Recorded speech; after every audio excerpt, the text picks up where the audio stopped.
신명기 32장 26절로 36절 말씀 구약성경 315면에 있는 말씀이 되겠습니다. 신명기 32장 26절로 36절 말씀 한 절씩 교독하신 후에 마지막 36절 말씀 한 목소리 합독하도록 하겠습니다. 제가 먼저 26절 말씀 읽겠습니다.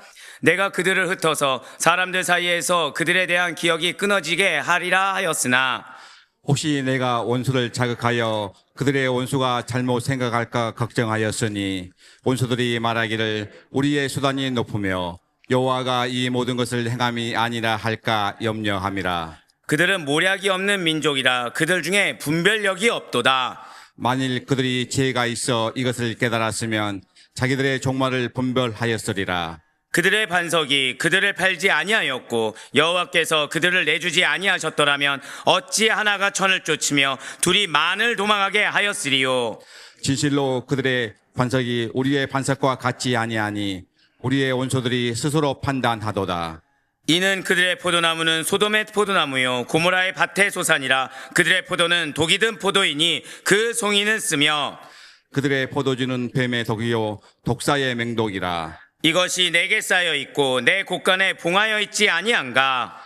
그들이 실족할 그때에 내가 보복하리라. 그들의 환난 날이 가까우니 그들에게 닥칠 그 일이 속히 오리로다. 함께요. 참으로 여호와께서 자기 백성을 판단하시고 그 종들을 불쌍히 여기시리니 곧 그들의 무력함과 갇힌 자나 노인자가 없음을 보시는 때로다. 아멘. 할렐루야. 네오드베너시 살아있는 주님의 말씀의 은혜를 사모함으로 말미암아 이렇게 하루의 시작을 말씀과 기도로 우리를 기쁘게 여시사 자 절대하게 고백하시겠습니다. 나에게 말씀을 주시고 은혜를 주시며 약속을 성취하십니다. 네, 그렇습니다. 우리는 그 사실을 믿는 믿음으로 이렇게 새벽 기도해 드리는 우리 모든 성도님들을 주님 환영하고 축복합니다. 이 새벽 우리 계속해서 신명기를 통해서 은혜 받고 있는 귀한 시간 갖고 있습니다. 이제 다음 주면 신명기가 이제 마지막이 될 텐데 그 가운데 우리는 지금 31장부터 34장까지 기록되어 있는 모세의 죽음과 그에 대한 추모사를 통해서 은혜 받는 귀한 시간을 갖고 있다는 거예요. 그 가운데서도 굉장히 중요한 파트죠. 모세의 증거의 노래. 지난주 금요 새벽 기도회부터 어제 오늘까지 모세의 증거 노래를 우리가 살펴보고 있으며 이것은 네 번째 내일까지 이어진다고 말씀을 드렸습니다. 이러한 모세의 증거 노래가 무엇이라 말씀드렸습니까? 개인의 어떤 생각이나 사견이 아니라 모세가 하나님의 지시를 받아서 지은 노래라고 했어요. 내용은 무엇이라고요? 고백하실게요. 배교와 심판. 네, 그렇습니다. 왜 그렇게 엄하게 말씀하시는 것입니까? 다시는 그 길을 가지 말라는 거예요. 다시는 그 길을 가지 말라는 겁니다. 이렇게 엄하게 얘기해도 안 듣습니다, 사실은.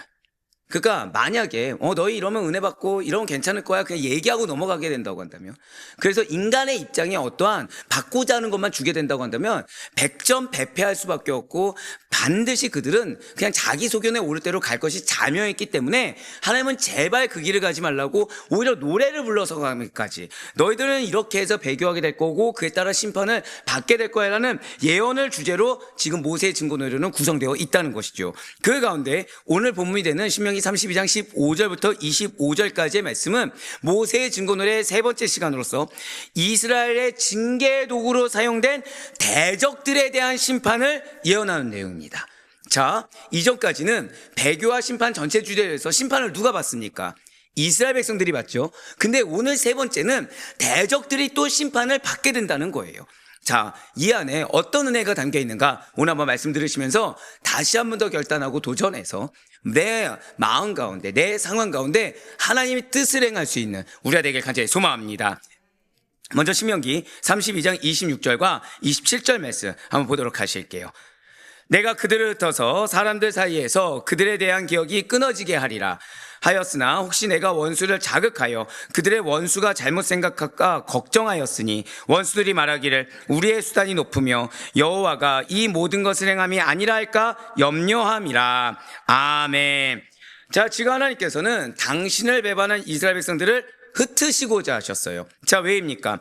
붉은색으로 표현된 부분을 보시기 바랍니다. 26절의 붉은색 표현들을 보시면 지금 바로 사람들의 기억 속에 남지 않게 하시기 위함이라는 거죠.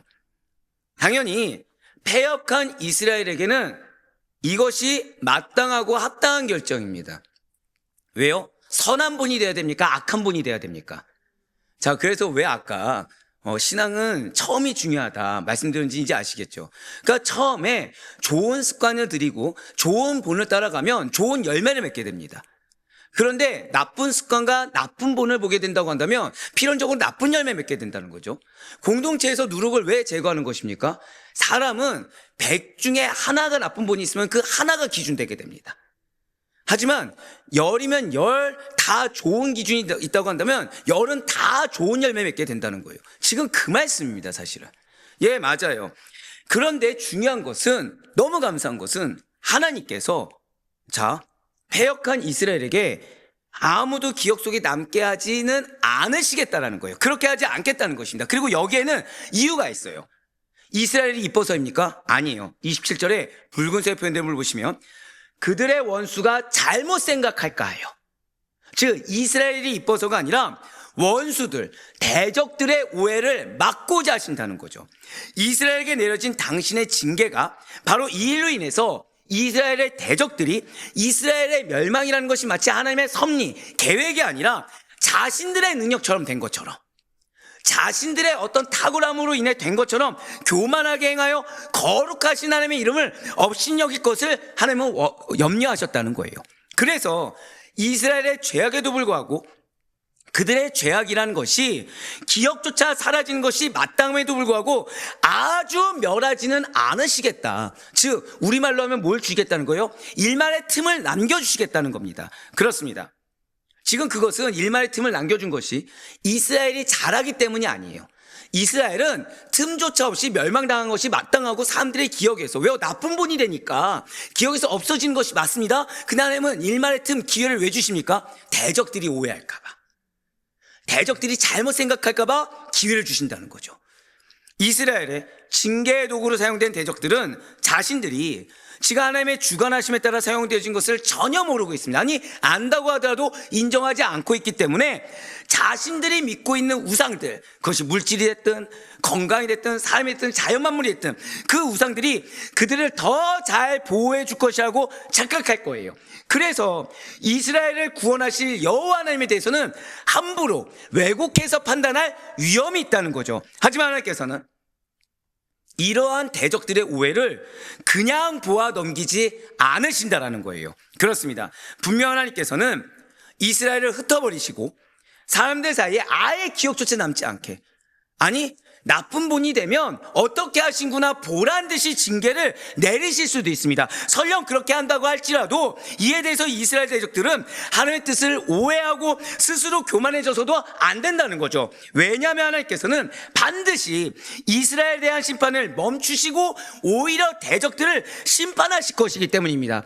왜냐하면 하나님께서는 반드시, 고백하실게요, 때가 되면 회복시켜 주십니다. 즉 그래서 어제 말씀드렸죠. 징계가 언제예요? 영적 공고함이 언제 온다고요? 하나님의 증거, 보여주신 증거 3가지가 반대로 됐을 때, 즉 말씀이 내려졌는데 이 말씀이 나에게 온전히 와닿지 않게 되고, 왜요? 차가운 돌덩이라서 마음에 성령의 감동이 있어서 성령에서 나에게 선한 양심으로 이것은 아니야 라고 아무리 사인을 주셔도 내가 받아들이지 않거나 환경이 아무리 나에게 좋지 않게 하나님께서 막는 것이 보여줘도 남타 원망만 하고서 그것에 대해서 회개하지 않는 그 상태라고 하더라도 한 가지는 기대해야 된다는 거예요. 때가 되면 회복시켜 주실 것이다. 그래서 빨리 회개하라는 거예요. 그 고집과 그 인간적인 생각이 하나님의 때를 앞당기는 것이 아니라 무엇이 앞당깁니까? 회복의 때를? 내가 회개함이. 그렇기 때문에 지금 눈에 보이는 이스라엘에 대한 징계가 곧바로 이스라엘에 대한 심판으로 이어질 것이다 라고 원수들은 잘못 생각하면 안 된다는 것이죠. 한 번 더 고백하실까요? 하나님께서는 끝까지 기회를 주십니다. 그렇습니다. 아니 기껏 선민이라고 잡아둔 이스라엘이 하나님께 징계를 받는 것 봐. 그들의 하나님이 도와주지 않는 거야, 저들은 하나님이 아예 유기하신 거야 라고 이스라엘의 대적들은 오해해서는 안 된다는 거예요. 그렇습니다. 지금 하나님께서는 이스라엘을 심판하기 위해서 징계를 내리시는 것이 결코 아닙니다. 하나님께서는 대적들의 생각이 틀렸음을 보여주시기 위해 이스라엘에게는 100% 멸망할 정도로 징계하지 아니하시고 일말의 기회를 주시며 이스라엘이 아닌 오히려 대적들을 심판하시고 이스라엘에게는 회복의 기회를, 반드시 회개하는 이스라엘에게 회복의 기회를 주실 거라는 거예요. 사랑하는 성도 여러분들, 지금 이 증거의 노래를 절대 잊어서는 안 됩니다. 모든 선지자들의 심판 경고는 단순히 심판을 선고하기 위한 것만이 아니라는 것이죠. 그 경고를 듣는 사람들이 구원을 얻도록 하기 위해, 온전히 회복의 길로 인도함 받기 위해 하기 위한 하나님의 메시지라는 것입니다. 한 번 더 고백하실게요. 징계의 메시지는 회복의 메시지입니다. 그렇습니다. 결국 멸망한 사람들은 심판의 경고 때문에 죽은 것이 아니에요. 기회를 잡지 않아서입니다. 끝까지 구원의 초청을 거부하고 회개하지 않은 자기 죄 때문에 멸망하는 거예요. 말씀을 통해 회개하라고 해도 말씀을 왜곡해서 받아들입니다. 성령님께서 계속해서 이 내면의 선한 양심으로 반응을 주셔도 이 반응에 대한 원인 분석하느라 급급합니다. 환경을 하나님께서 틀어막아도 이 환경이 나의 탓이 아니라 남과 환경 탓으로 전전하다가는 그 회개하지 않은 자기 죄 때문에 멸망하게 된다. 바로 그 뜻이죠. 그러니 구원의 기회가 주어졌을 때, 회복의 기회가 주어졌을 때, 아직 주님의 증거가 내 마음과 삶의 기회로 주어졌을 때 내가 조속히 회개함으로 주님의 품으로 돌아가야 된다는 거예요. 하나님께서 또한 이스라엘을 아예 멸하시지 않는 또 한 가지 이유, 틈이라도 주시는 또 한 가지 이유는 자기 자신의 이름을 위해서예요. 절대 고백하실게요. 하나님께서 약속을 주시고 사명을 주셨습니다. 자, 여러분들 이 사명과 약속이란 말 들으면 막 기대가 되십니까? 부담감이 되십니까? 거짓말쟁이들, 부담이 되면서. 근데 사실은 이 고백이 어떤 고백인지 아세요? 그럼 지금 누가 주셨다고요? 하나님이 주셨죠. 그게 사실은 우리에게 기회를 주는 고백이에요. 하나님이 나에게 주셨어요. 근데 나는 그 부담이 돼서 사실은 불순종했어요. 근데 하나님이 아예 멸하시지 않는 이유가 뭐라고요? 내 이름으로 너희에게 약속을 줬으니 내 이름을 위해서라도 멸하진 않으시겠다. 내 이름을 위해. 그러니까 나는 나에게 정말 이 부담이 되고 거부감이 되고 힘든 그 사명과 약속인데 사실은 이게 무엇을 주고 있는 거예요? 날 살려주고 있는 거예요, 지금. 나에게 기회를 주고 있는 거예요. 나는 그게 십자가고 이것만 하면 난 편해질 거라고 착각했지만 이거 아니면 나는 곧바로 무슨 길입니까? 회개하지 않았기 때문에 멸망의 길인 거죠, 사실은. 그렇습니다. 하나님께서 이스라엘 백성을 대적의 손에 넘기셔서 징계하신 이유는 그분이 힘이 없어서 그들을 지키지 못하신 것이 아닙니다. 그들이 죄를 짓고 하나님의 뜻을 거슬렀음에도 불구하고 온전히 회개하지 않기 때문이라는 거죠. 그러므로 하나님께서는 전능하신 당신의 이름이 세상에서 업신여김을 받지 않도록 결코 당신의 백성을 완전히 유기하지는 않으세요.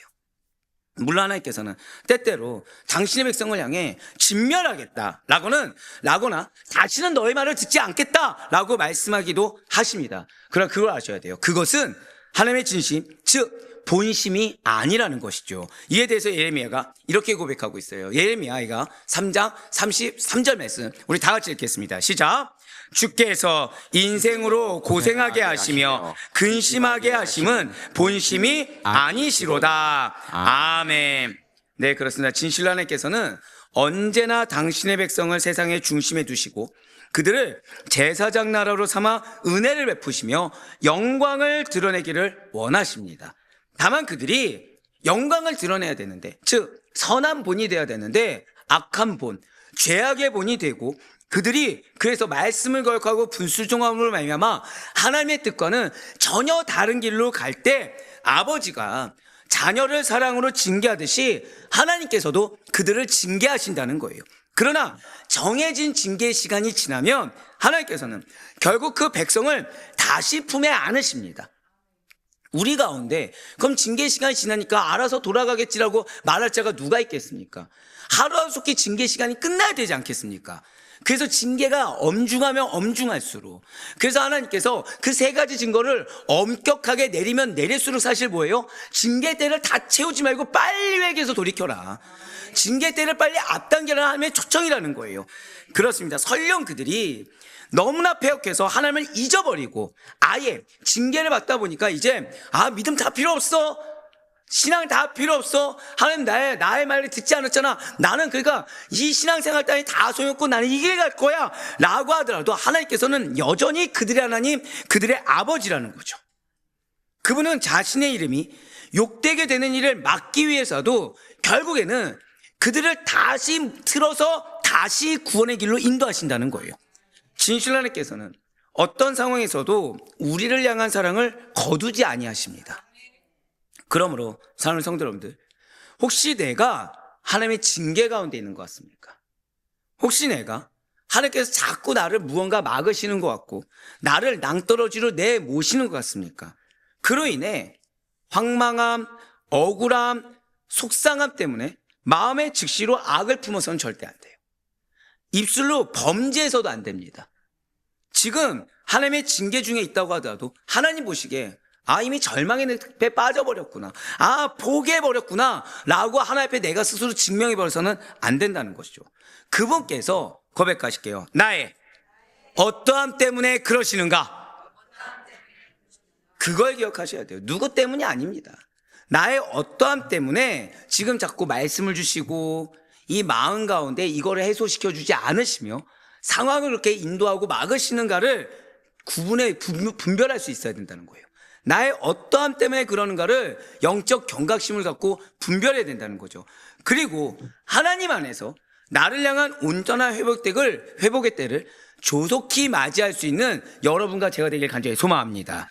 그러면서 이제 이러한 이스라엘의 징계 도구로 사용된 대적들에 대해서 하나님께서는 어떻게 말씀하고 계신지가 나와 있어요. 오늘 본문인 신명기 32장 28절과 29절의 말씀입니다. 그들은 모략이 없는 민족이라 그들 중에 분별력이 없도다. 만일 그들이 지혜가 있어 이것을 깨달았으면 자기들의 종말을 분별하였으리라. 아멘. 그렇습니다. 이것이 이방인들에 대한 하나님의 평가예요. 그리고 우리가 이 길을 가서는 안 된다는 것입니다. 지금 이방인들은 모략이 없는, 즉 원어에서는 진정한 지식이라 나와 있어요. 여호와 하나님을 무엇입니까? 진정한 지식이 무엇이죠? 자신들의 주로 깨달아 아는 지각이나 분별력이 없는 민족이라는 거예요. 즉 그들은 누구라고요? 이방인이고 이방인인데 이스라엘 대적하는 자들입니다. 그러니까 당연히 이방인과 우리가 동일한 길을 걸어서는 안 되겠죠. 지금 이방인들은 하나님과 그분의 통치에 관한 뭐가 없다는 거예요? 고백하실게요. 지식이 없다. 지식이 없는 민족이라고 평가받고 있습니다. 그렇습니다. 그들은 매우 강력해 보였죠. 하지만 하나님의 허용하심에 힘입어서 이스라엘을 공략했습니다. 하지만 왜 이런 일이 일어났는지 참된 이유를 깨닫지 못하는 우매무지한 백성에 불과하다는 거예요. 그들은 깨닫기는커녕 잠시 멈추어 앉아 자신들의 삶을 돌아보는 일조차 하지 못하는 백성이라는 거죠. 즉 이 말씀을 지금 왜 주십니까? 이스라엘 백성들 중에 그 길을 똑같이 걷는 자들이 또 있는 거예요. 그러니까 하나님이 나의 주로 깨달아 아는 지식과 분별력도 없는 모습이 있는 자들이 있고, 더불어서 나에게 왜 이런 일이 일어났는지 참된 이유조차 분별하지 못하는 자들도 있으며, 잠시 멈추어 앉아서 하나님 앞에 내 삶, 내 마음 상태를 돌아보는 일조차 하지 못하는 백성이 이방 대적인데, 이스라엘 백성들 가운데서도 그와 똑같은 우매무지한 행동을 하는 자들이 있더라는 거죠. 지금 하나님께서는 이스라엘을 징계하기 위한, 그래서 그들을 사용해서 이방 민족을 통해 이스라엘 징계하기 위해서 그들을 사용했지만, 사실 이방 민족의 무지함을 안타까워하시면서 29절의 붉은색 표현대 보시기 바라요. 그로 인해 그들이 맞게 될 비극적인 미래를 예언하신다는 거예요. 자, 28절에서만 끝나면 그냥 단순히 이스라엘 백성들에게 너희는 이와 똑같이 가면 안 돼, 이 정도겠죠. 근데 29절 말씀을 왜 주셨습니까? 그렇게 가는 자들은 종말을 맞이할 수밖에 없다. 너희가 그 종말을 맞이해서야 되겠느냐. 지금 그 말씀인 거예요.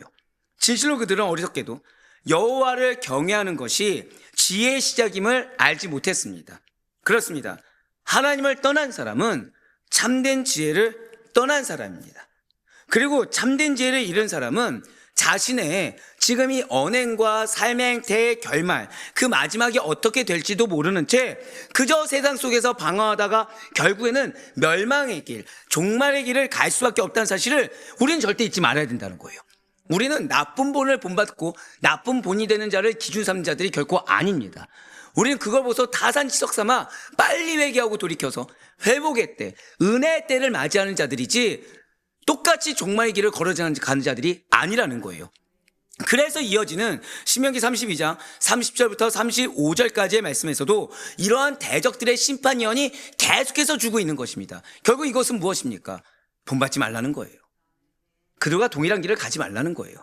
그들이 기준돼서도 안 되고 그들보다 낫다고 내가 여기서도 안 된다는 것입니다. 고백하실게요. 나에게는 하나님께서 명하신 나의 기준이 있습니다.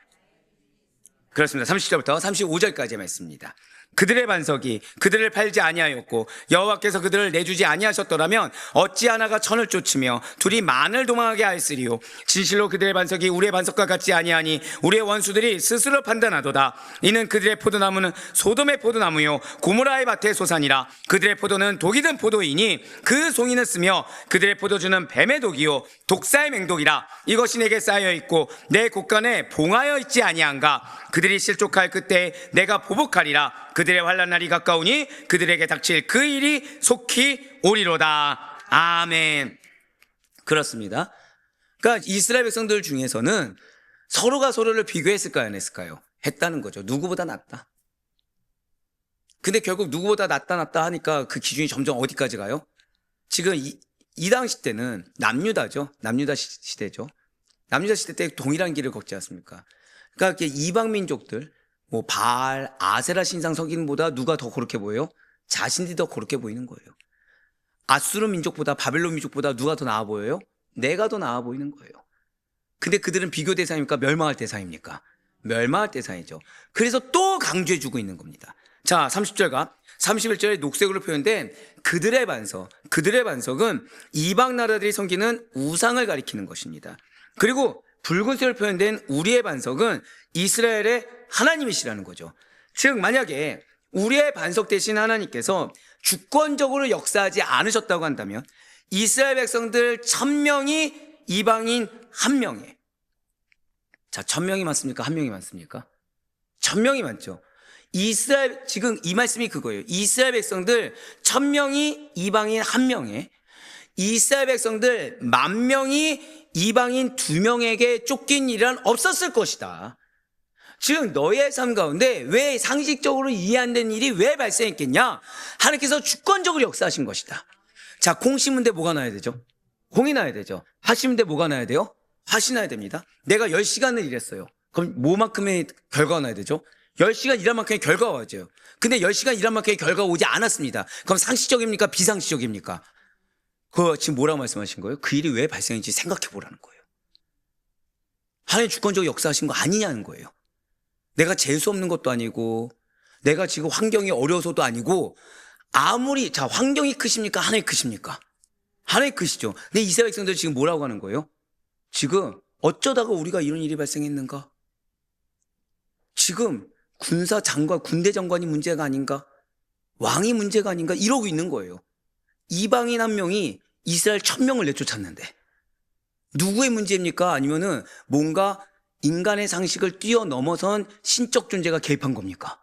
신적 존재가 개입한 거죠. 근데 이스라엘 백성들 뭐 하고 있는 거예요? 누구 탓이다. 무엇 때문이다.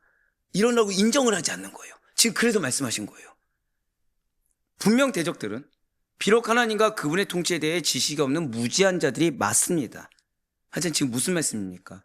그 중에서는 하나님께서 역사의 배후에서 진짜 역사를 이루어 가시는 분이라는 인식을 가진 자들도 있었다는 거죠. 그런데 이방인조차도 그런 인식을 갖고 있는데 정작 은혜를 누리고 살았던 이스라엘 백성들은 역사의 배후에 계신 하나님에 대한 인식을 잘하지 못하고 살아왔다는 거예요.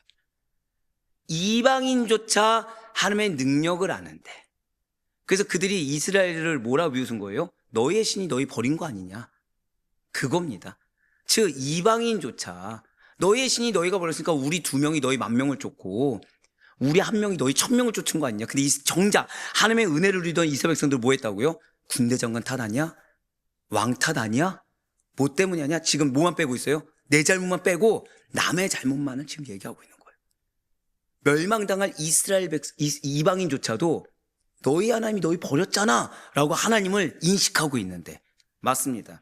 이방인조차 하나님의 능력을 알고 있는데 직접 하나님의 보호를 받았던 이스라엘이 이것을 망각하고 끝까지 이방 우상을 섬기는 거, 끝까지. 근데 어제 내 마음에 뭘 들어왔다고요? 근래 들어온 새로운 신을 맞이해버린 것은 안타깝게 그지없는 일이라는 거예요. 신명기 32장 32절과 33절 말씀을 다시 한번 더 보시기 바라요. 이는 그들의 포도나무는 소돔의 포도나무요 고모라의 밭의 소산이라. 그들의 포도는 독이 든 포도이니 그 송이는 쓰며 그들의 포도주는 뱀의 독이요 독사의 맹독이라. 아멘. 그렇습니다. 분명 이방인들은 겉으로 보기에는 포도나무처럼 무성하게 자라나고 풍성한 열매를 맺는 것처럼 보였어요. 그러나 그들이 뿌리를 내린 땅은 죄악으로 가득한 소돔과 고모라였다는 거죠. 지금 이 장면은 하나님께서 혈통을 기준으로, 어떤 인간의 환경을 기준으로 구원의 대상, 은혜의 대상, 승리의 대상을 구분하지 않으신다라는 사실을 보여주는 장면입니다. 즉 아무리 이방 사람이라고 하더라도 오직 여호와만을 참 하나님으로 인정하고 그분의 말씀에 순종하며 살아가는 자들이라고 한다면 하나님께서 반드시 역사해 주신다는 거예요. 그러한 자를 친히 자신의 자녀로 삼으시는 사랑의 하나님이라는 거죠. 그러나 아무리 하나님을 인정하지 않고 우상을 섬기며 죄악의 땅에 뿌리를 두고 살아가는데 그들의 혈통이 아무리 이스라엘이고 먼저 구원받고 먼저 알았다고 하더라도 결국 그들은 하나님의 공의로운 심판을 피할 수가 없다는 것입니다. 이 말씀이 뭐라고요? 이방인조차 하나님의 능력을 하는데 그럼 누가 하나님의 은혜를 받게 합당한 자냐 이거예요. 이방인조차 하나님의 주권을 인정하는데 너희가 그렇게 치부해버리는 너희가, 그러면서 계속해서 자신의 삶을 앉아서 돌아보지 못하는 너희, 그러면서 마음속에 누가 들어있다고요? 근래에 들어온 새로운 신을 맞이한 너희가 구원받고 능력받을 자이냐? 아니면 너희 지금 하나님이 버린 거 아니야라고 말을 하나님을 인식하고 있는 이방인들이냐? 지금 이 얘기예요.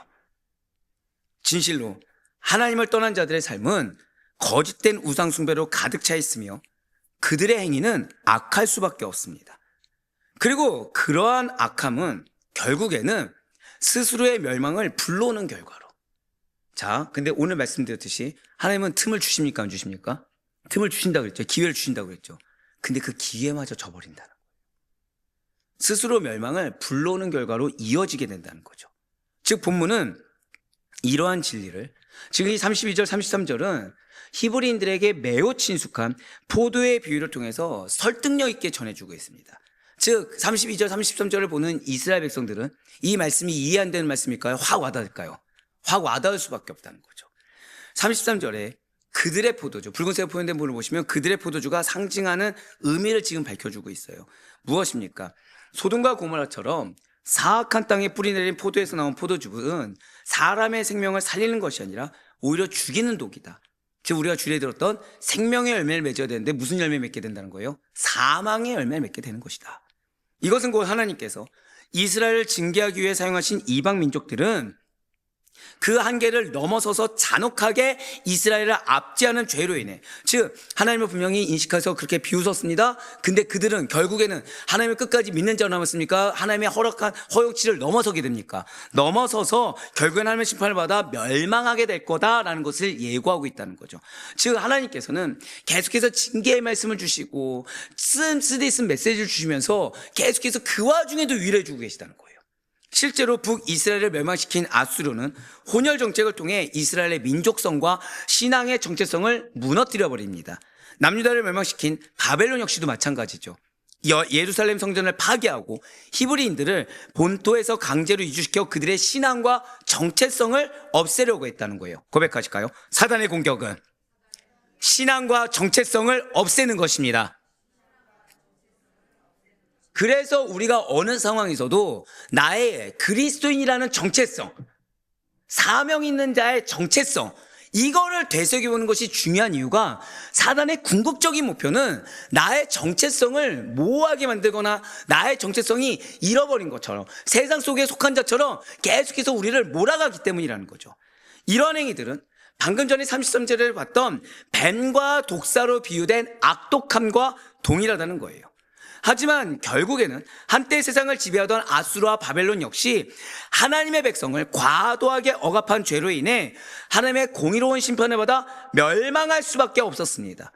또 이 말씀 들었다고 해서 지금 나는 누구 때문에 마음이 어려운데 그 누구는 반드시 멸망당하게 될 거야, 이 생각 자체가 뭐예요?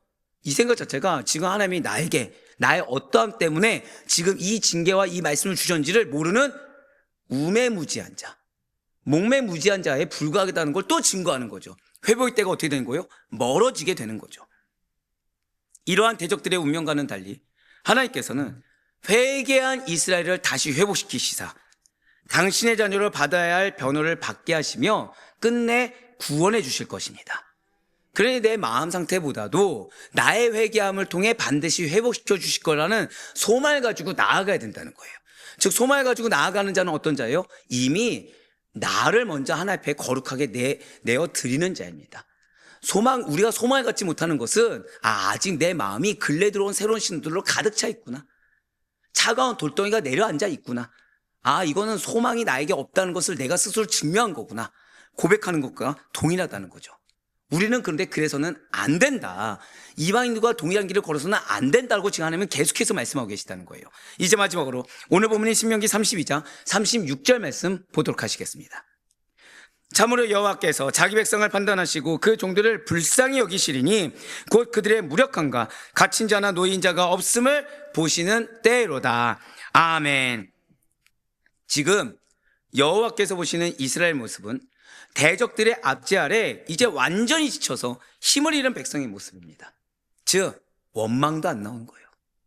이제는 남 핑계도 안 나오는 거예요. 이제는 그냥 완전히 지쳐서 마치 모든 소망을 잃고 다 포기한 사람처럼 보이는 거죠. 실제로 많은 이들이 원수들의 손에 넘겨져서 죽임을 당하거나 사방으로 흩어진 것을 우리는 이미 알고 있습니다.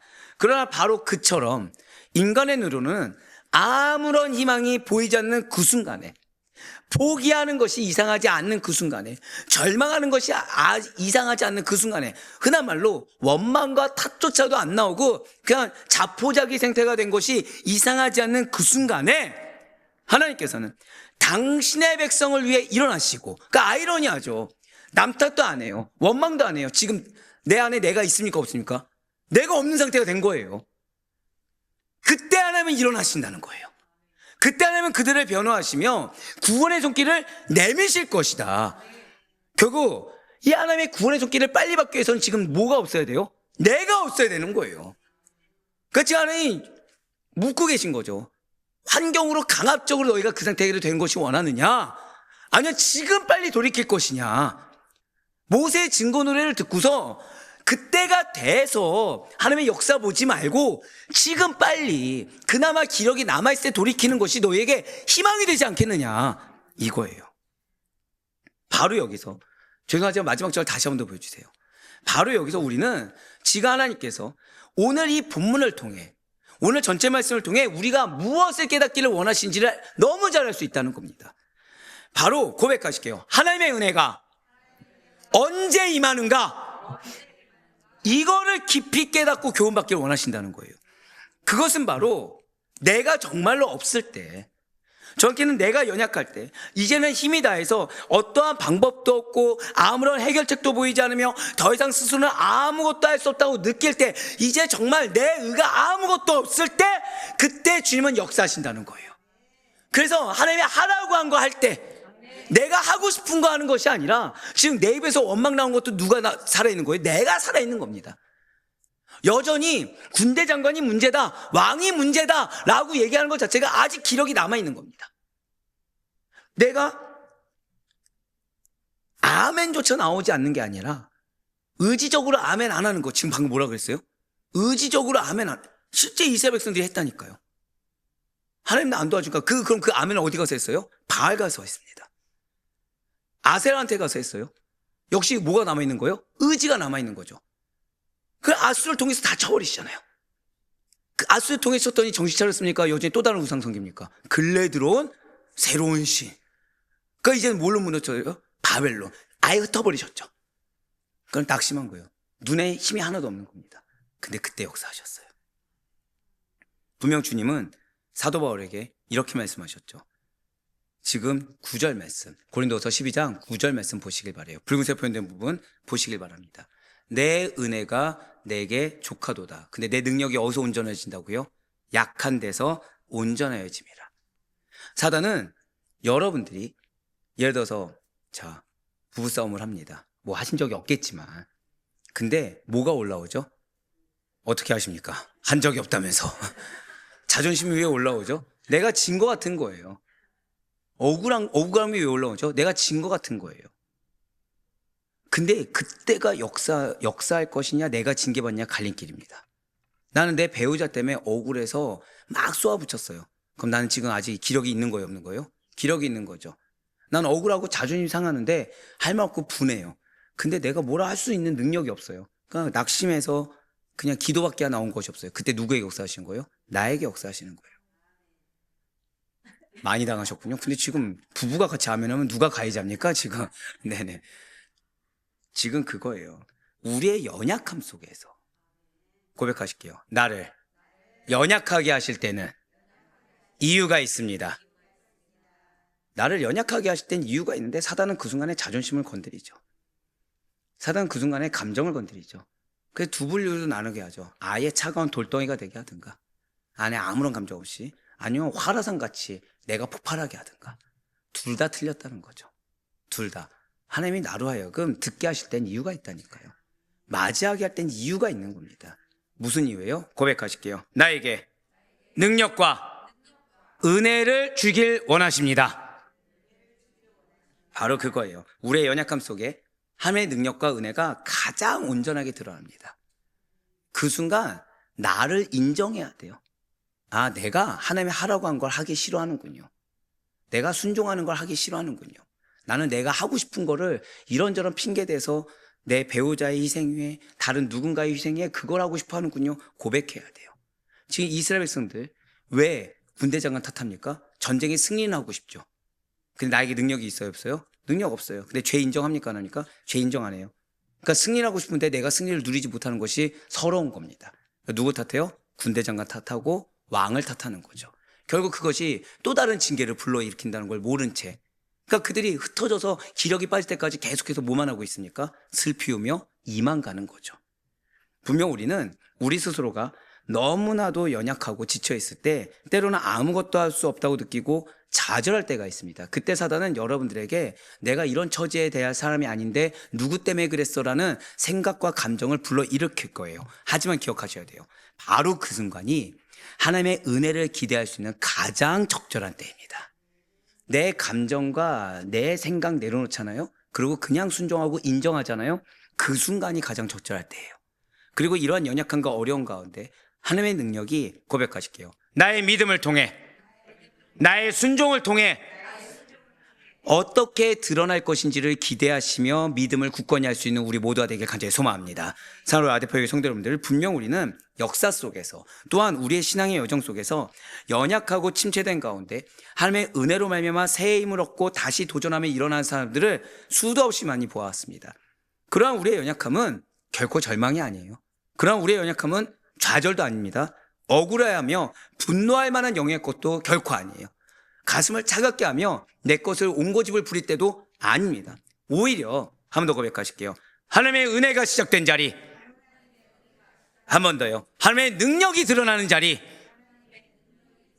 그걸 믿으시길 바래요. 지금 내 믿음, 하나님은 아셔. 이거는 옹고집이죠. 말씀드렸잖아요. 근래 들어온 새로운 신은 차가운 돌덩이로도 임한다고. 차가운 돌덩이로 임합니다. 그건 내 신앙을 지키는 것이 아니죠. 뭘 지키는 건다고요? 고집을 지키는 거예요. 둘 중에 하나니까요. 순종하냐 불순종하냐. 지금 이거 신명기 말씀인 거 우리 잊어서는 안 됩니다. 여러분들이 이전에 신명기 말씀 알았던 거 뭐죠? 순종하면 축복, 불순종하면 저주. 이 기본 개념은 그대로 가져가요. 거기에 우리는 지금 확장된 은혜의 말씀을 듣고 있는 거죠. 그러니 내가 정말 순종해서 은혜와 능력을 받을 것인가? 내가 불순종해서 계속해서 징계의 때, 언제까지요? 내 영역이 사라지는 그 순간까지 징계의 때를 맞이할 것인가? 지금 오늘 모세의 증거 노래는 우리에게 다시 한 번 더 권면해주고 있다는 것입니다. 그러니 오늘도 하나님의 은혜가 시작되는 자리, 하나님의 능력이 드러나는 자리를 온전히 분별하시는 가운데 그 은혜를 힘입어 흔들림 없는 믿음으로 담대히 나아갈 수 있는 우리 모두가 되길 간절히 소망합니다. 진실로 우리의 연약함 속에서도 하나님께서는 결코 우리를 버리지 아니하세요. 징계를 주는 그 순간에서도 기회를 주시는 하나님이시고요. 대적들을 쳐서라도 우리로 말미암아 은혜가 은혜인 줄 깨닫게 하신 분이 하나님이십니다. 지치고 흔들리는 순간마다 하나님의 은혜만을 붙잡는 자, 나의 어떠함, 내가 원하는 축복이 아니라 내가 원하는 길이 아니라 하나님께서 바라시는 길 그대로 순종하는 가운데 그 은혜를 확신하는 자에게 새 힘과 새 소망이 반드시 임함을 잊지 마시기 바라요. 그래 바랍고 납기는 오늘 하루도 이러한 하나님을 절대적으로 신뢰하시는 가운데 나의 연약함, 나의 부족함을 통해 시작하게 하시는 하나님의 은혜, 바로 그 은혜 안에서 허다한 두려움, 허다한 감정적인 어떠함을 다 떨쳐내시고 믿음으로 담대히 나아가 하나님의 능력이 드러나는 여러분들의 생활이 될 수 있기를 주님의 이름으로 간절히 축원합니다.